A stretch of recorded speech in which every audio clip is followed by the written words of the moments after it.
Future doctors. भाई self Himanshu Bora, second year MBBS student at Jawaharlal Nehru medical college Ajmer. आज हमारे साथ है पूजा, जिन्होंने नीट 2022 के अंदर 655 मार्क्स स्कोर किए 12th के साथ। तो वो आज हमें उनकी कंप्लीट स्ट्रेटेजी, फिजिक्स में क्या स्ट्रेटेजी थी, केमिस्ट्री में क्या स्ट्रेटेजी थी, बायोलॉजी के अंदर क्या स्ट्रेटेजी थी, टाइम मैनेजमेंट कैसे करें, रिवीजन कैसे अच्छे से करें, और जो बोर्ड एग्जाम है उनको नीट के साथ कैसे मैनेज करें। जो स्टूडेंट जो 12th का है, नीट 2023 का पेपर देगा, उसको बोर्ड एग्जाम को नीट के साथ कैसे मैनेज करना है, वो सब हमें पूजा बताएगी।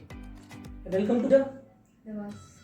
पूजा, सबसे पहले अपने आप को इंट्रोड्यूस कर दो। Myself Pooja Chandal from Ajmer itself and I have done my मतलब नीट में I got 655 and 3615 AIR और it was my first attempt। तो तुमने कब सोचा कि तुम्हें डॉक्टर बनना चाहिए? मतलब 9th-10th में सोच लिया था या फिर बहुत पहले सोच लिया था कि डॉक्टर बनना चाहिए? नहीं, बस मैंने 10th में सोचा था। 10th में सोचा था? 10th में, हाँ। तो 11th के अंदर तुमने बायोलॉजी ले ली? जी बस। तो अब हम स्ट्रेटेजी पे बात करते हैं, इंडिविजुअल सब्जेक्ट की। सबसे पहले हम ये बात करते हैं कि फिजिक्स में क्या स्ट्रेटेजी रहेगी, क्योंकि फिजिक्स के अंदर क्या है कि जो नीट की प्रिपरेशन कर रहे हैं ना, सबसे बड़ा उनका फोबिया फिजिक्स ही है। फिजिक्स में वो बहुत कोशिश कर रहे हैं, 100 से ज़्यादा नंबर बढ़ ही नहीं रहे, सिली मिस्टेक हो रही है, कॉन्सेप्चुअल क्लियरिटी नहीं है उनकी, मतलब फिजिक्स में मार्क्स कम आ रहे हैं। फिजिक्स का पेपर देख के डर जाते हैं स्टूडेंट काफ़ी सारे। उनके लिए फिजिक्स की कंप्लीट क्या स्ट्रेटेजी रहनी चाहिए, ये बताओ। मतलब फिजिक्स में सबसे पहले तो मतलब फॉर्मूले सारे याद होने चाहिए और फॉर्मूले के एक चार्ट बना लो, उस पर सारे याद होने चाहिए फॉर्मूले।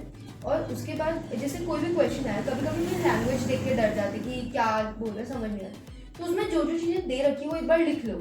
उसकी वजह से ना जो फॉर्मूला तुमको लग रहा है ना कि इसको इधर से आ जाएगा, वो आ जाएगा कहीं ना कहीं आंसर, और जो चीज़ तुमको हो रही है मतलब, तो उससे आंसर आ जाता है। और प्रैक्टिस बहुत ज़रूरी है, मतलब तुमको एक क्वेश्चन देख के पता होना चाहिए इसमें ऐसा लगेगा जब नीट का पेपर होगा, इसलिए प्रैक्टिस बहुत ज़रूरी है फिजिक्स में।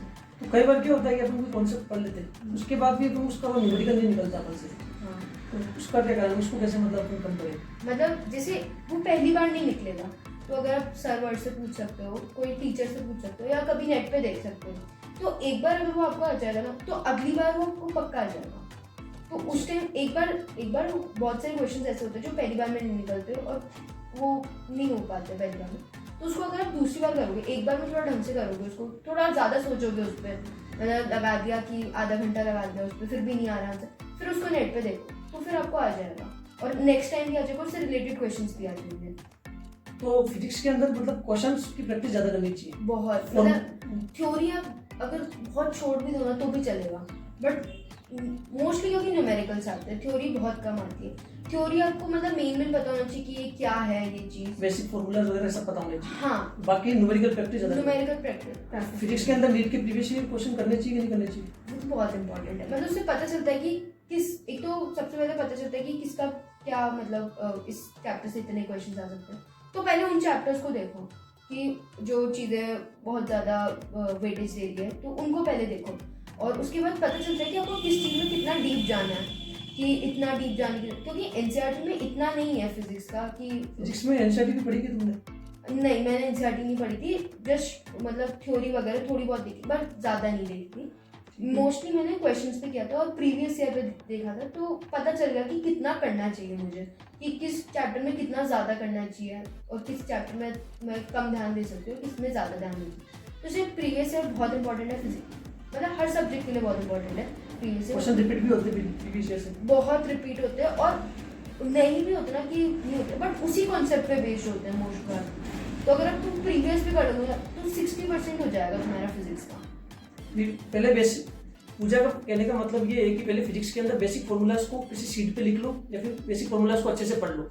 उसके बाद क्या करो, सबसे पहले नीट के प्रीवियस ईयर क्वेश्चन करो फिजिक्स के अंदर, उसके बाद अपना लेवल थोड़ा थोड़ा बढ़ाते रहो, और जो नीट के प्रीवियस ईयर क्वेश्चन आए हुए हैं उन पेपर के अकॉर्डिंग ही देखो कि किस टॉपिक के अंदर में कितना डीप जाना है। क्योंकि कुछ लोग क्या करते हैं कि फिजिक्स के अंदर बहुत डीप पढ़ने लग जाते हैं, जबकि इतना बहुत बेसिक लेवल का क्वेश्चन आता है, लेकिन इतना डीप पढ़ने के कारण उनके और क्वेश्चन छूट जाते हैं, या फिर पेपर में टाइम मैनेज नहीं कर पाते, और दूसरे चैप्टर भी काफी छूट जाते हैं। ओवर थिंक करने लग जाते हैं उसी क्वेश्चन की, पे इससे इस तरीके से भी हो सकता है, बल्कि बहुत शॉर्टकट से हो सकता है, मतलब इतना हार्ड। अपन को तो नीट नंबर से मतलब है, अपन को कोई फिजिक्स का पीएचडी करनी नहीं है, तो इतना मतलब नहीं, मतलब क्वेश्चन का आंसर आया अगले क्वेश्चन पे आगे बढ़ो। काफी सोचते हैं ये कैसे आया, ये गलत क्यों है, वो गलत क्यों है। इतना सोचना नहीं होता, मतलब और दूसरे तरीके से कर सकता हूँ, मतलब एक तरीका होता है जो सबसे इजीएस्ट भी होता है, वही बताता है आपको, मतलब हाँ। क्योंकि तुम्हें तो 3 घंटे 20 मिनट के अंदर 200 क्वेश्चन अटेम्प्ट करने हैं। जी। एक वो क्वेश्चन ही तो करना नहीं है। फिजिक्स में ऐसी स्ट्रेटेजी रखनी है उनको। हाँ।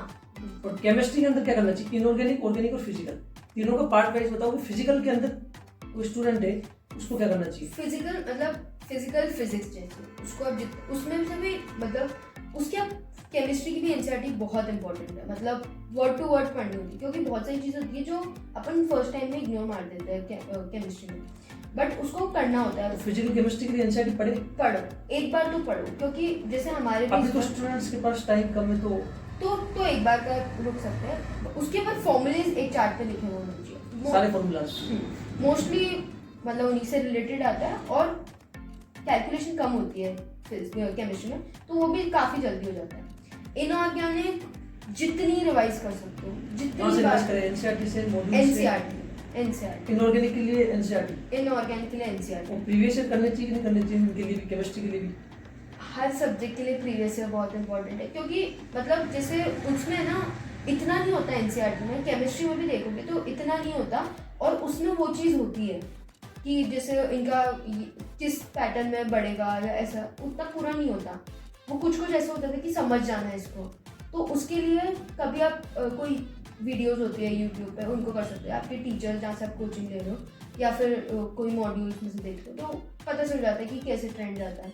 बाकी अगर लास्ट मोमेंट में हो तो एनसीईआरटी पढ़ लो बहुत अच्छे से, और ऐसा नहीं है कि मतलब एक बार पढ़ ली तो छोड़ दिया, नहीं, उसको बार बार रिवाइज करनी पड़ेगी। हाँ, बट इनऑर्गेनिक की मतलब इतनी वेटेज नहीं होती, तो ऊपर के क्वेश्चन आते हैं, चैप्टर्स थोड़े मतलब बहुत डीप, एनसीईआरटी को बहुत डेप्थ की बजाय मतलब नॉर्मल लेवल पे, सुपरफिशियल लेवल पे भी अच्छे से पढ़ा वो कॉन्सेप्ट के साथ, तो मार्क्स ज्यादा आएंगे। हाँ। ऑर्गेनिक केमिस्ट्री में, ऑर्गेनिक में क्या होता है, जैसे शुरू में अपन पढ़ते हैं तो बहुत हार्ड लगती है, ऑर्गेनिक की बहुत हार्ड है, बट लास्ट में क्या होता है, जब अपने को पूरा ओवरऑल पता चल जाता है तो इजी पड़ जाती है। और बाकी उसमें रिएक्शन याद करो, उसका मैकेनिज्म करने की ज़रूरत नहीं है, एक बार देख लो मैकेनिज्म, बाकी ज़रूरत नहीं है, अभी टाइम कम है तो ज़रूरत नहीं है, बट एंड प्रोडक्ट याद होना चाहिए, कैसे क्या किससे बनेगा। और जो दूसरे टाइप के रिएक्शंस होते हैं कि इधर से घुस गया, तो उतना करने की ज़रूरत नहीं है। एनसीईआरटी जितना चलो ऑर्गेनिक में, ऑर्गेनिक की पूरी एनसीईआरटी बाय हार्ट याद होनी चाहिए।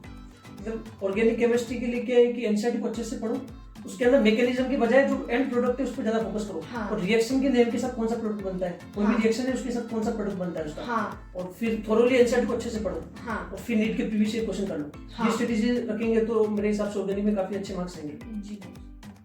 और अब बात करेंगे बायोलॉजी की। बायोलॉजी बहुत स्कोरिंग होती है, फिर भी बच्चों के बायोलॉजी के अंदर मार्क्स कट रहे हैं, मतलब काफी सिली मिस्टेक्स हो रही है, चीजें आउट ऑफ एनसीईआरटी ज्यादा पढ़ रहे हैं, तो वो कैसे अपने मार्क्स को इम्प्रूव करना चाहिए उनके। बायो में एनसीईआरटी से बाहर जाना ही नहीं होता, मतलब वो बायो में एनसीईआरटी का ही देंगे, उससे बाहर देंगे ही नहीं।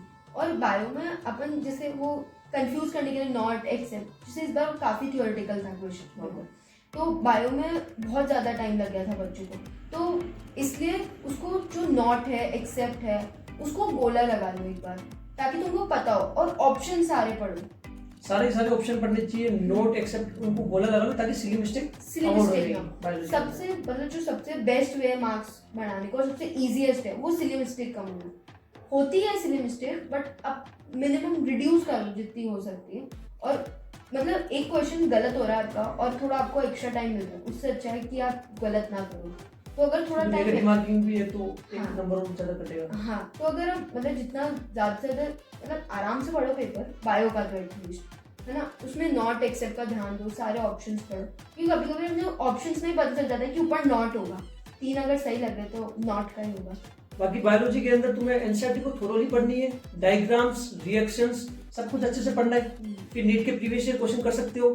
तो बायोलॉजी के अंदर पूजा का कहने का ये मतलब है कि जब क्वेश्चन पेपर अटेम्प्ट करो तो नोट और एक्सेप्ट को गोला कर दो, ताकि कई बार क्या होता है कि हम पहली लाइन पढ़ते हैं या पहला ऑप्शन टिक कर देते हैं, सारे ऑप्शन भी नहीं पढ़ते और नोट, इनकरेक्ट, एक्सेप्ट वगैरह छोड़ देते हैं, उसके कारण हमारा क्वेश्चन गलत हो जाता है। तो बायोलॉजी काफी स्कोरिंग होती है, यदि ऐसी छोटी छोटी मिस्टेक करोगे तो बायोलॉजी के अंदर यदि 2-3 क्वेश्चन वैसे गलत हो गए तो 15-20 नंबर में तो काफी कॉलेज का फर्क पड़ जाता है। हाँ, कट ऑफ का भी फर्क पड़ जाता है, आजकल कट ऑफ भी बहुत ज्यादा जा रही है। बायोलॉजी के अंदर ये स्ट्रेटेजी रहनी चाहिए। अब मुझे ये बताओ कि जैसे मॉक टेस्ट में काफी स्टूडेंट्स के नंबर नहीं आ रहे, मतलब नंबर 500 आ रहे, 550 आ रहे, उनको क्या करना चाहिए, मतलब मॉक टेस्ट किस तरह से अटेम्प्ट करें, मॉक टेस्ट को अटेम्प्ट करने की क्या स्ट्रेटेजी होनी चाहिए उनको? मतलब सबसे पहले तो मॉक टेस्ट से इतना फर्क नहीं पड़ना तो चाहिए। तुमने कैसे किया था मॉक टेस्ट, कैसे अटेम्प्ट करते थे तुम मॉक टेस्ट? जैसे मैंने सबसे पहले सबसे पहले पेपर आया तो तुम बायोलॉजी करो? बायोलॉजी देखी, मतलब कभी कभी ऐसा होता था कि फिजिक्स दिख रही है सामने से बहुत इजी लगती तो फिजिक्स स्टार्ट हुई, बट उस पेपर में ना बहुत मिस्टेक्स होती थी जिससे फिजिक्स स्टार्ट कर। सबसे पहले बायो स्टार्ट करो और उसमें जो बहुत इजीली क्वेश्चंस आ रहे हैं उनको पहले कर लो, फिर केमिस्ट्री करनी, फिर फिजिक्स करनी। बायोलॉजी के लिए अप्रोक्सीमेटली टाइम कितने मिनट में करना चाहिए? आधे घंटे में तुम कर लेते थे? हाँ, मतलब आधे से 45 मिनट्स, क्योंकि अगर यहाँ पे आपने टाइम कम नहीं किया तो आपको फिजिक्स और केमिस्ट्री के लिए तो टाइम पूरा चाहिए। मतलब अगर 50 क्वेश्चन तो 50 मिनट्स पूरे चाहिए केमिस्ट्री के लिए तो आराम से, और फिजिक्स के लिए ज़्यादा ही चाहिए, एक मिनट में एक क्वेश्चन हो नहीं सकता। तो इसलिए बायो में ही रिड्यूस करना पड़ेगा आपको टाइम, तो तभी आपको उधर मिलेगा।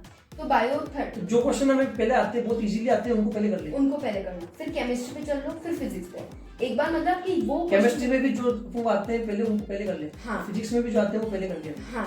और उसके बाद जैसे आपको अब इतने क्वेश्चन आपको पक्के आते हैं, ये आपके पक्के सही है, तो उसके बाद OMR बढ़, मतलब एक आध दो गलत हो सकता है, बट उसके बाद OMR बढ़, ताकि मतलब लास्ट में एकदम फटाफट बनने में OMR में फिलिंग हो, आराम से बढ़ो OMR। फिर उसके बाद 1 घंटा बचेगा आपके पास, मतलब 2 घंटे में इतना होगा। 1 घंटे में जो बचे हुए क्वेश्चन है, 1 घंटा मतलब 1.5 आवर बच जाएगा। उसके बाद जो तुमको फिर भी लग रहा है कि मैं कर सकती हूँ, उनको ट्राई करो। अब जो मॉडरेट लेवल के क्वेश्चन है, 2 ऑप्शन में डाउट है, हाँ, ऐसे क्वेश्चन को करो, उन क्वेश्चन को तुम अब सेकंड राउंड में अटेम्प्ट करना स्टार्ट करो। हाँ।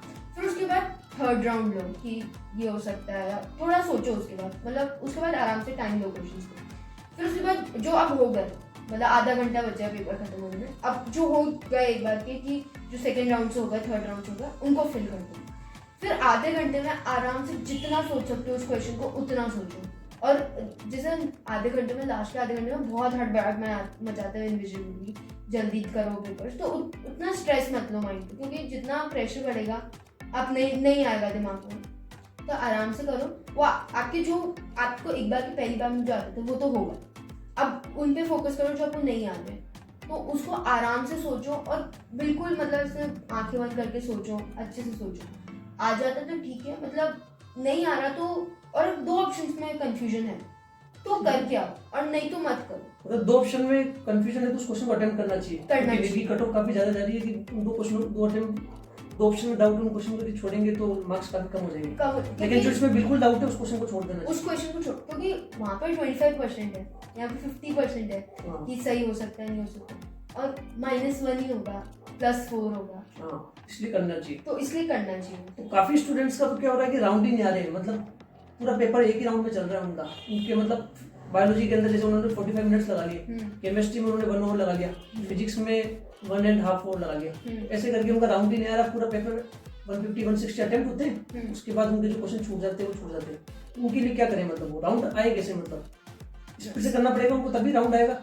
नहीं, सबसे पहले तो क्या होता है ना कि अपन किसी क्वेश्चन पे ज्यादा सोचने लग जाते हैं, तो उस वहाँ पे टाइम जाता है। जैसे अपन को जो क्वेश्चन पे अपन ज्यादा टाइम लगा रहे हैं, 5 मिनट से ज्यादा लग रहा है, उस क्वेश्चन को पहले छोड़ो, उस क्वेश्चन को 5 मिनट तो बहुत ज्यादा, अगर आप एक क्वेश्चन पे 5 मिनट लगा रहे हो तो क्या बहुत ज्यादा हो गया, 1-2 मिनट से ज्यादा लग रहे तो छोड़ दो एक बार का, कि मतलब याद नहीं आ रहा, सोच रहे तो दिमाग उस टाइम फर्स्ट राउंड में दिमाग पे जोर नहीं डालना, जो आपको इजी कोई क्वेश्चन करने फर्स्ट राउंड, इजी कोई क्वेश्चंस करने, नहीं तो वो भी छूट जाएंगे जो आपको इजीली आते होंगे, ठीक है ना। फिर उसके बाद जो थोड़ा सा सोचने वाला 1-2 मिनट में हो जाएगा, पहले करना है 30 सेकेंड ऐसे जो फटाफट हो जाए, फिर 1-2 मिनट जो सोच के आराम से थोड़ी, या कोई ऐसे होता है कि मतलब जो फर्स्ट राउंड है उसमें बहुत जो लंबे कैलकुलेशन वाले तो वो छोड़ देते हैं एक बार के, तो उन वाले क्वेश्चन को करो जो लंबी कैलकुलेशन, और आराम से साफ जगह पे करो, क्योंकि अगर थोड़ी भर जाती है ना, छोटा छोटा लिखना चाहिए, और थोड़ा छोटा क्लियर लिखो ताकि कैलकुलेशन में गलत ना हो, नहीं तो कभी मतलब वो भूल जाता, फिर वापस अगर कैलकुलेशन चेक करने जाता ना तो नहीं मिलती और वो गलत भी हो जाता है, वापस करना पड़ता है, तो टाइम भी वेस्ट हो जाता है, इसलिए उनको वैसे करो। और मतलब फिजिक्स में सबसे इम्पोर्टेंट मतलब कम टाइम करने का, कि अगर आपको पता होगा ना कि इस क्वेश्चन में ये चीजें हैं, कभी जैसे अपने को लैंग्वेज समझ में नहीं आती, क्वेश्चन भी समझ में नहीं आती, तो उसको लिख लो ये चीजें हैं मेरे पास, उसके बाद गिवन वैल्यू जो दे रखी है वो लिख लो, और क्या चाहिए मेरे को, वो फॉर्मूले उनके हिसाब से लगा दो, मतलब वैल्यू लिख लो और फाइंड क्या करना है वो उसके अकॉर्डिंग फॉर्मूला लगा के आंसर निकाल लो। ये जो अपने को लैंग्वेज समझ में नहीं आया, लैंग्वेज समझ में आया ना तो इतनी प्रैक्टिस होनी चाहिए फिजिक्स में कि आपको ये नहीं सोचना पड़ेगा कि मुझे ये ऐसे करके ऐसे सीधा पेन चलना चाहिए। क्योंकि नीट के टाइम पे तो तुम्हें परफॉर्म करना है, जो मेहनत है वो तो तुम्हारी 1-2 साल की जो है हाँ, उसी नीट के टाइम पे आप सोच नहीं सकते, आपको पता होना चाहिए कि ये ऐसे होगा, ये ऐसे होगा। तो इसमें प्रैक्टिस का बहुत, और मतलब इतना हो जाना चाहिए कि एक टाइप की क्वेश्चन आपने किया ही हो, मतलब जितने भी टाइप के क्वेश्चन है उसका एक तो किया ही हो, मतलब जितने भी क्वेश्चन है उनका अपन ने किया होना चाहिए एग्जाम में। हाँ, बिल्कुल नया क्वेश्चन नहीं होना चाहिए। हाँ, और वो कब होगा जब अपन अच्छे से प्रैक्टिस करेंगे। हाँ, ये बबलिंग मिस्टेक कैसे ओएमआर में कम करें? बबलिंग मिस्टेक जैसे आप फर्स्ट राउंड में करते हो, ठीक है, तो हल्का साइड में ना डैश लगा दो ओएमआर पे, और उस पे तो सर्कल लगाया गया कि नहीं, जैसे फर्स्ट सेकंड थर्ड मेरे को आ गया, फोर्थ क्वेश्चन पे मेरे को करना बड़ा गोला लगा लेना है, ओएमआर पे थोड़ा सा मैं टिक लगा लूं, थोड़ा हाँ, साइड में हल्का सा टिक लगा लो ताकि पता लगे कि मैंने ये क्वेश्चन छोड़ हाँ, दिया मैंने। और जो फर्स्ट राउंड के बाद ओनर होना आराम से बनना, मतलब 5 मिनट लेना आराम से, क्योंकि ओएमआर का सीक्वेंस गलत हो गया तो पूरा गलत हो जाएगा। और पहली बार हम छोड़ते भी काफी ज्यादा है, तो सीक्वेंस गलत होने के चांस ज्यादा हो जाते हैं, तो इसलिए आराम से फिल करो फर्स्ट बार में। क्वेश्चन में तो बड़ा गोला लगा लो ताकि क्लियरली दिखे हमें, क्लियरली दिखे कि मतलब नहीं आया है, ये अटेम्प्ट नहीं किया अभी क्वेश्चन को, ऐसा करना चाहिए। पेपर अटेम्प्टिंग स्ट्रेटेजी में पूजा ने ये बताया है कि बायोलॉजी के अंदर क्या है, 30 to 40 मिनट्स के अंदर थोरोली अच्छे से पढ़ो, उसके अंदर नोट, एक्सेप्ट और चारों के चारों ऑप्शन पढ़ो। फिजिक्स के अंदर क्या करो कि क्लियर कैलकुलेशन करो। काफी स्टूडेंट क्या करते हैं कि एक ही पैराग्राफ में 5-7 क्वेश्चन एक साथ कैलकुलेशन कर देते हैं, उससे क्या होता है कि उनका ना तो आंसर निकलता है और टाइम वेस्ट हो जाता है, और फिर वो पजल हो जाते हैं और टाइम वेस्ट होने के कारण उनका पेपर छूट जाता है। और केमिस्ट्री के अंदर किस मतलब तो जैसे पढ़ रखा है कि ऑर्गेनिक के अंदर तो रिएक्शन आती है तो आती है, हाँ। इनऑर्गेनिक के अंदर भी काफी बार एक्सेप्शन वगैरह आ जाते हैं, हाँ, तो उसमें ना छोड़ देना चाहिए क्वेश्चन अगर नहीं आ रहा तो, और कभी याद हो जाता है, क्योंकि एक्सेप्शन कुछ भी हो सकता है, तो अपन उसमें इतना तुक्का भी नहीं मार सकते कि इनमें से मारना, तो इसलिए मोस्टली छोड़ देना चाहिए अगर ज्यादा एक्सेप्शन का तुमको बिल्कुल नहीं आता तो। और इनऑर्गेनिक का मोस्टली जो नहीं आता, इनऑर्गेनिक तो तुम एनसीईआरटी से पढ़नी है तो पढ़ोगे तो तुम्हें आ जाएगी, हाँ बिल्कुल आ जाएगी। और जो अभी नीट 2023 का एग्जाम देंगे और 12th क्लास में उनके बोर्ड एग्जाम भी आ रहे, तो वो कैसे बोर्ड एग्जाम को नीट के साथ मैनेज करें? मतलब तुम्हारा मेन टारगेट नीट है, बट तुम्हें बोर्ड्स भी पास करना है, तुम इतना करो कि तुम पास हो जाओ। और मतलब नीट अगर तुम दोगे तो तुम ऑब्जेक्टिव व्यू से करते हो और तुम्हें सब्जेक्टिव व्यू से करना होता है बोर्ड में। तो क्या जैसे अभी शायद मार्च में बोर्ड, तो ऐसा मत करो कि 10 दिन पहले नीट को साइड में कर दिया और केवल बोर्ड्स की प्रिपरेशन कर दी, तो फिर तुम पूरा भूल जाओगे। और 1 महीना यदि तुम बोर्ड की प्रिपरेशन करने के लिए गए तो फिजिक्स केमिस्ट्री बायो की जो सब भूल जाओगे, और फिर तुमको 2 महीने लगेंगे उस चीज को वापस करने में, तब तक एग्जाम आ जाएगा नीट, तो हमें सब्जेक्ट को साइड नहीं करनी, मतलब फिजिक्स केमिस्ट्री बायो को बिल्कुल साइड नहीं करनी, नीट को साइड करना ही नहीं है, उसको एड अप करना है खाली। हाँ, मतलब जैसे रोज अगर 4 घंटे 6 घंटे पढ़ लो तो उसको 4 घंटे कर लो नीट वाले को, और एक घंटा या आधा घंटा भी अगर 1 महीना दोगे तो आराम से बोर्ड्स की प्रिपरेशन हो जाएगी। इंग्लिश में वीडियोस देख लो, नेट यूट्यूब पे बहुत वीडियोस आते हैं, उनको देख लो और इतना मतलब लिख सकते हो तुम इतना, तो ठीक है, पी की या जो भी किसी के पास पूछो उसकी वीडियोस देख लो, 1 महीना पहले आधा घंटा 1 घंटा निकालना शुरू करो। और मतलब जैसे मैं 6 घंटे तैयारी कर रहा हूँ, मुझे क्या करना चाहिए, 4 घंटे करके 1-2 घंटे उधर ऐड कर देना चाहिए, हाँ, बजाय कि पूरा 6 घंटे हटा के बोर्ड की तैयारी करने के बजाय। जैसे मैं जब थी तो जब बोर्ड जा रहे होते थे लोग बच्चे 10-12 दिन पहले टेस्ट देना खत्म कर देते थे, मतलब बंद कर देते थे और केवल बोर्ड्स पे लग जाते थे। ऐसा नहीं करना चाहिए, वो जो तुम 10 दिन हटा रहे हो ना उसके लिए तुमको 20 दिन वापस लगेंगे वही चीज करने में। उस टाइम पे खाली 10 दिन दिख रहे हैं, हाँ, उसको वापस आने के लिए 20 दिन और लग जाएंगे तो 1 महीना वेस्ट हो जाएगा, हाँ, उस टाइम पे 1 महीना वेस्ट होना तो मतलब काफी बहुत प्रॉब्लम हो जाएगी। हाँ, तो बोर्ड्स में और कोर्स सेम मतलब मैटर तो वही पढ़ना, तुमको बस थोड़ा सा ऑब्जेक्टिव यूज करना है, तुमको डेफिनेशंस पढ़नी है एक बार, वो तुम लास्ट में 1 महीने में आराम से हो जाता है। और मतलब कोई अभी जो मार्च में बोर्ड देगा तो वो फरवरी अच्छे से पढ़े तो भी आराम से बोर्ड देगा, उनको बोर्ड की कोई टेंशन लेने की जरूरत नहीं, कोई टेंशन नहीं जरूरत नहीं, बोर्ड आराम से। तुम्हारे कितने परसेंटेज थे बोर्ड के अंदर? 94.6 थे 12th बोर्ड के साथ। ये सब बोर्ड के लिए करना चाहिए। फिर जो मार्च हो गया तो 1 महीने पहले क्या स्ट्रेटेजी है तुम्हारी, जैसे मार्च में बोर्ड हो गए, अप्रैल के अंदर कुछ स्टूडेंट क्या करे, मतलब 1 मंथ बिफोर क्या स्ट्रेटेजी होनी चाहिए नीट के एग्जाम से? बहुत सारे मॉक टेस्ट करने चाहिए, जितने कर सकते हो एक दिन प्रिपरेशन तुमने पहले कर ली, हाँ, अब तुम्हें ओनली मॉक टेस्ट अटेम्प्ट करने हैं। लास्ट की जो 1 महीना केवल मॉक टेस्ट के लिए होता है, उसमें मतलब जो तुम गलत कर रहे हो उसको पढ़ो वापस, बट इतना प्रेशर लेने की जरूरत नहीं, क्योंकि चल जो छूट गया कोई बात नहीं, बट अब जो तुमने किया है उस पर पूरा उसका गलत नहीं होना चाहिए, क्योंकि अगर अब तुम 1 2 3 4 चैप्टर 1 2 चैप्टर छोड़ दो तो कोई बात नहीं, ठीक है, बट जो तुमने किए हैं, जो 20 चैप्टर जो 25 चैप्टर किए हैं, जैसे 90 चैप्टर है तो 90 चैप्टर कर लिए तो उस पर फोकस करो, उस पे लोग फोकस 8 चैप्टर पे ज्यादा फोकस करने में लगे हैं। हाँ, और वो जो बचा हुआ पार्ट तो वो रह जाता है, फिर तुमने नई चीज पढ़ो, तुमको पूरा फ्रेश माइंड चाहिए, तो जो पीछे वाला होता है वो क्लियर होता जाता है उसमें तुम्हारा, और 4 चैप्टर्स में से कितना वेटेज जाएगा, बजाय जो 90 90 चैप्टर पढ़े हैं, उनको रिवाइज करो, हाँ तो ज्यादा अच्छा आउटपुट निकलेगा, बजाय उन 8 चैप्टर को रिवाइज करते जाएंगे। हाँ। और जैसे मॉक टेस्ट होते हैं तो उनमें अगर वो क्वेश्चन आ रहा है तो देख लो उसका सोल्यूशन क्या, जैसे मॉक टेस्ट में कोई क्वेश्चन गलत हुआ तो उसकी वापस जाके थ्योरी पढ़ लो। थ्योरी बिल्कुल, ऐसा थोड़ी है कि जैसे मॉक टेस्ट में किसी के 500 मार्क्स आ रहे तो क्या है कि वो 220 मार्क्स का जो उनका गलत हुआ उसको उनको वापस जाके थ्योरी पढ़ लेनी चाहिए। हाँ। स्टूडेंट क्या करते हैं कि मॉक टेस्ट हुआ 500 मार्क्स है, अगले पेपर की तैयारी स्टार्ट कर दी उन्होंने, नहीं, जो तुमने गलत किया उसको 2-3 बार देखो तुमने क्यों गलत तभी किया। वो अगली बार सही होगा। हाँ, अगर तुमने उसको छोड़ दिया तो वो अगली बार भी गलत ही होगा, फिर तो मॉक टेस्ट अटेम्प्ट करने का भी कोई फायदा कोई नहीं। फायदा नहीं है। जैसे अगर किसी पार्ट में जैसे किडनी चैप्टर का गलत होता है तो उस पूरे चैप्टर को निकाल मिलकर, एक चैप्टर अगर तुमको अच्छे से आता होगा तो आधा घंटे से ज़्यादा नहीं लगेगा एक चैप्टर में, तो उस चैप्टर को निकाल लो, और उसके बाद जो तुमको लगा कि वीक पॉइंट्स है मेरे, ये मुझे आज नहीं आया पेपर में, उसको रिवाइज करो। ऐसा करना चाहिए। हाँ, तो ये इनकी स्ट्रेटेजी थी 1 मंथ बिफोर। अब नीट से पहले 1 दिन पहले मतलब कुछ टेंशन थी कि तुम्हें कि नींद वगैरह नहीं आई, ये प्रॉब्लम होती काफी स्टूडेंट्स को। हाँ, बहुत प्रॉब्लम, या फिर से डर लग रहा था कि मैं 2 साल से पढ़ रही हूँ, अब मेरा सिलेक्शन होना बहुत हाँ, कि अगर OMR गलत फील हो गई, या मेरे को क्वेश्चन कुछ नहीं आए, हाँ, इसी तरह की ऐसी टेंशन हुई, या फिर ये आए वो टेंशन तो कैसे होती है। ओवरकम करे।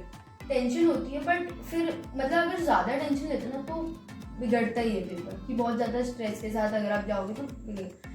तो उसमें क्या करना चाहिए, मतलब फैमिली के साथ टाइम, मैंने लास्ट डे 1 डे बिफोर मतलब उनको फैमिली के साथ टाइम स्पेंड करना चाहिए। हाँ, टेंशन लेंगे तो स्कोर कम ही होगा उनका, कम बढ़ेगा होगा, नहीं। क्योंकि एक दिन में ना तो तुम पूरा पढ़ सकते हो और एक दिन में कुछ कर भी नहीं सकते, लेकिन एक दिन टेंशन लोगे तो पेपर खराब जरूर होगा। पेपर खराब जो आता होगा वो भी नहीं कर पाओगे तुम। तो एक दिन पहले फ्रेंड्स के साथ बात कर ली, पेरेंट्स के साथ टाइम चाहिए यार, बहन भाई के साथ टाइम चाहिए, तो ऐसे कर सकते हो। तो मतलब उस चीज़ के बारे में नहीं सोचा तो उतना टेंशन भी नहीं आता, तो इसलिए फ्री रहना चाहिए, लास्ट में एकदम फ्री माइंड के साथ रहना चाहिए, और जब पेपर देने जाओ तो एकदम फ्री माइंड के साथ जाना चाहिए, और फ्री माइंड के साथ पेपर को अटेम्प्ट करना चाहिए। और जैसे मतलब ये एडमिट कार्ड वगैरह इनको भी ध्यान देना चाहिए, क्योंकि अगर ये नहीं हुआ तो एंट्री भी नहीं देंगे। मतलब एग्जाम देने जाए तो एडमिट कार्ड जो भी डॉक्यूमेंट रिक्वायर्ड है उनको साथ लेके जाए, और एक बार पूरी इंस्ट्रक्शंस पढ़ लो, नहीं तो बाद में प्रॉब्लम आती ये सब छोटी छोटी चीजों से कई बार क्या होता है कि अपन पजल हो जाती है और अपना पेपर खराब हो जाता है। क्योंकि अगर ये चीज़ें कोई अगर अपने को टोक भी देता है ना उस टाइम, तो अपना थोड़ा मेंटल स्टेटस थोड़ा बिगड़ जाता है कि ये हो गया वो हो गया। बाकी हाँ मतलब इनसे कुछ क्वेश्चन में दिक्कत हो जाती है अपन को, मतलब क्वेश्चन अटेम्प्ट कर देता। हाँ, तो तुम्हें आज कैसा लग रहा है, तुम जब सोचते होंगे ना नीट की प्रिपरेशन कर देते तब कि मैं मेडिकल कॉलेज में जाऊंगी, तुम्हें आज कैसा लग रहा है मतलब मेडिकल कॉलेज में? अभी तो बहुत अच्छा लग रहा है, मतलब कुछ एक्सपेक्टेशन थी तुम्हारी मेडिकल कॉलेज से को लेके, मेडिकल कॉलेज में हाँ थी तो सही, तो वो रियल हो रही है कि या फिर एक्सपेक्टेशन? थोड़ी बहुत। तो ये उनकी कंप्लीट स्ट्रेटेजी रही। अब इस जर्नी के अंदर बहुत अप्स एंड डाउन्स आते हैं, कई बार ऐसा लगता है कि अपन फ्रेंड से भी ज़्यादा नहीं मिल रहे, मतलब वो डिप्रेस हो रहे हैं, डिमोटिवेट हो रहे हैं, बच्चों के मॉक टेस्ट में मार्क्स कमाए, या फिर कोई जो बोर्ड एग्जाम देने हैं बोर्ड की टेंशन है, या फिर किसी का कुछ चैप्टर छूटा हुआ है, काफ़ी अप्स एंड डाउन्स आते हैं। मेरे खुद के भी आए थे अप्स एंड डाउन्स, काफ़ी डिमोटिवेट होता है कुछ स्टूडेंट, उससे को कैसे ओवरकम करे? ऐसे मोटिवेट कौन करता था तुम्हें कि तुम्हें करना चाहिए? कभी तो ऐसे डिप्रेस भी होता है। मतलब मैंने मेरी बहन को देखा था, उसका मतलब उसके अगर 700 भी आए ना, मैं बता दूं पूजा की जो सिस्टर है वो एम्स जोधपुर के अंदर है, तो उसके 700 पे आते तो भी उसको इतनी खुशी नहीं होती थी, और उसके 620 या मतलब उसके आई बट कम भी आते थे तो भी उसको इतना दुख नहीं होता था। मतलब आपको मॉक टेस्ट से इतना ना तो खुश होना चाहिए ना दुख होना चाहिए, आपको मेहनत करनी चाहिए। अच्छा उनको मतलब बहुत ज्यादा मार्क्स आए तो भी एक्साइटमेंट नहीं ज्यादा, हाँ, बहुत ज्यादा एक्साइटमेंट नहीं, बहुत हाँ, कम आए तो भी बहुत ज्यादा डिप्रेस नहीं, हाँ, नॉर्मल जैसे है वैसे बिहेव करते हैं। हाँ, उसको जो तुमने गलत किया ना उसको देखो, बस तुमने गलत क्यों किया है बस उसको सॉल्व करो। हाँ, उसको सॉल्व करो। बाकी कुछ चैप्टर छूटा हुआ उसकी टेंशन हो रही हो तो उस चैप्टर को क्या करना चाहिए? ट्राई करो, हो सकता है, और नहीं हो रहा ना, कोई चैप्टर्स ऐसे होते हैं जो नहीं होते हैं, ठीक है, या तो उसको एक बार इतना ढंग से कर लो, अगर जैसा अभी टाइम कम है ना तो उस पर इतना ध्यान मत दो, कोई बात नहीं, बट जो मॉक टेस्ट में उससे रिलेटेड जो क्वेश्चंस आ रहे हैं उसको एक बार देख लो कि ये कैसे हुआ, ये कैसे हुआ, उसके एक बार बस फॉर्मूले कर लो, थ्योरी मत पढ़ो, केवल एक बार फॉर्मूले देख लो, फॉर्मूले रट लो भले, ठीक है? और जो मॉक टेस्ट में उसके क्वेश्चन आए, क्योंकि कभी कुछ एकदम स्ट्रेट फॉरवर्ड क्वेश्चन है, उसका फॉर्मूला याद कर लो ताकि कभी भी आए तो वैल्यू पुट करके आंसर निकाल मतलब अगर इतना इजी क्वेश्चन आया तो तुम्हारा गलत नहीं हो, ठीक है, और अगर हायर लेवल का है तो सबके लिए डिफिकल्ट है तो छोड़ सकते हो भले उसको, बट जो तुमने छोड़ा है ना उसका भी एकदम इजीएस्ट क्वेश्चन तुम कर सको, इतना होना चाहिए, क्योंकि नीट का जो फिजिक्स का है वो इतना टफ नहीं आता, नीट की फिजिक्स ज्यादा डिफिकल्ट है। तो मैं जो पूजा ने बताया उसको पूरा समराइज कर देता हूँ। फिजिक्स के अंदर इन्होंने ऐसा बताया कि फिजिक्स के अंदर तुम्हें क्या करना है कि शॉर्ट नोट्स बना लेने, शॉर्ट फॉर्मूला सारे लिख लेने, उसके बाद तुम्हें नीट के प्रीवियस ईयर क्वेश्चन को अच्छे से अटेम्प्ट करना है। मॉक टेस्ट में यदि तुम्हारा कोई क्वेश्चन गलत हो उसको वहां जाके उनका कॉन्सेप्ट वापस पढ़ लो। फिजिक्स के अंदर ऐसा करना चाहिए, बहुत ज्यादा डीप में पढ़ने की जरूरत नहीं है, आईआईटी वगैरह के क्वेश्चन लगाने की भी जरूरत नहीं है। नॉर्मली नीट के प्रीवियस ईयर क्वेश्चन करो और शॉर्ट नोट्स और फॉर्मूलाज बना लो, ताकि ऐसा नहीं कि कोई भी चैप्टर रिवाइज कर रहे हो तो बार बार तुम्हें वही थ्योरी पढ़नी पड़ रही है, एक दो दिन तक तुम एक ही चैप्टर को रिवाइज कर रहे हो। रिवाइज करने का सिंपल तरीका है कि सारे फॉर्मूलाज तुम्हारे पास एक ही बार में लिखे होने चाहिए। फिजिक्स में तुम्हें ऐसा करना चाहिए। बायोलॉजी के अंदर क्या है, एनसीईआरटी को थोरोली पढ़ो, सारे डायग्राम्स, सारी रिएक्शंस, सब कुछ अच्छे से पढ़ो। क्वेश्चन गलत हो उस क्वेश्चन की वापस जाके थ्योरी पढ़ लो।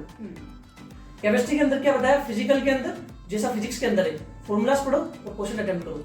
नीट के प्रीवियस ईयर क्वेश्चन सभी सब्जेक्ट में अटेम्प्ट करने तुम्हें, फिजिक्स, केमिस्ट्री, बायो, क्योंकि सारे क्वेश्चन ज्यादातर रिपीट होते हैं या फिर उन्हीं कॉन्सेप्ट पे वापस आते हैं। इनऑर्गेनिक केमिस्ट्री में थोरोली एनसीईआरटी को अच्छे से पढ़ो, और ऑर्गेनिक केमिस्ट्री के अंदर एनसीईआरटी और नोट्स का थोड़ा कॉम्बिनेशन होना चाहिए। नोट्स फिजिक्स और केमिस्ट्री के बहुत इंपॉर्टेंट है, बायो की तुम बताओ, बायो की एनसीईआरटी ज्यादा इंपॉर्टेंट है। हाँ, फिजिक्स और केमिस्ट्री के नोट्स बहुत इंपॉर्टेंट है। तुम्हारे पास अब पूरी बुक तो तुम पढ़ नहीं सकते एक दिन में, और इतना समझ में नहीं आता, बट तुम अपनी हैंड राइटिंग से लिखते हो और शॉर्ट लिखते हो तो तुम इजीली जल्दी पढ़ लेते, भले वो एक रात में भी तुम पूरी नोट्स पढ़ सकते हैं। ऑर्गेनिक केमिस्ट्री में पूजा ने ये बताया कि मैकेनिज्म के बजाय जो एंड प्रोडक्ट है उसको याद करना ज्यादा इंपॉर्टेंट है, और जो बोर्ड की तैयारी कर रहा है उसको बिल्कुल भी टेंशन लेने की जरूरत नहीं है। एक महीना पढ़ के आप आराम से पास हो सकते हो। पास क्या हो सकते हो, उनके तो 94.6% बने बोर्ड के अंदर, फेब के अंदर अच्छे से पढ़ सकते हो। उसके अंदर इंग्लिश के क्या करो, वीडियोस देख लो यूट्यूब से। फिजिक्स, केमिस्ट्री, बायो जो तुम पढ़ रहे हो उसकी एक क्या करो कि कोई बुक लिया हो जिससे जो क्योंकि इतने दिन से तुम्हारी प्रैक्टिस एमसीक्यू बेस्ड थी, अब तुम्हें सब्जेक्टिव पेपर अटेम्प्ट करना है, उसके लिए तुम डेफिनेशंस वगैरह ये सब पढ़ लो। जैसे जो वो होते हैं ना सैंपल पेपर्स, वो बहुत इंपॉर्टेंट होते हैं। जैसे मैंने बोर्ड के सैंपल पेपर अटेम्प्ट करने चाहिए, इंग्लिश, फिजिकल एजुकेशन, इन सबके लिए सबके करने चाहिए, और इनके उसमें मॉक टेस्ट भी होते हैं, तो उनको देख लो एक बार, भले पूरे मतलब छुपा के देखने की जरूरत नहीं, एक बार उनको केवल पढ़ लो तो काफी काम हो जाता है। सैंपल पेपर को अच्छे से पढ़ लो उनको। हाँ, सैंपल पेपर को अच्छे से तो उससे हिंदी, इंग्लिश या फिर फिजिकल एजुकेशन सबकी प्रिपरेशन अच्छे से सबकी आराम से अच्छे से जाती है। और डीमोटिवेट होने की कोई बात नहीं है। अच्छे से जो चीजें गलत हो रही है उसको तुम वापस देख के सही करोगे, फिर मेडिकल कॉलेज में आओगे तो काफी खुश रहोगे, मतलब काफी खुशी होगी तुम्हें मेडिकल कॉलेज में। जो तुमने मेहनत की ना वहाँ, वो तुम्हें यहाँ दिखेगी, मतलब तो तुम्हारी लाइफ भी काफी सही हो जाएगी। यदि आपको वीडियो अच्छा लगा हो तो वीडियो को लाइक, कमेंट और ज़्यादा से ज़्यादा शेयर करना। Thank you so much, thank you Puja.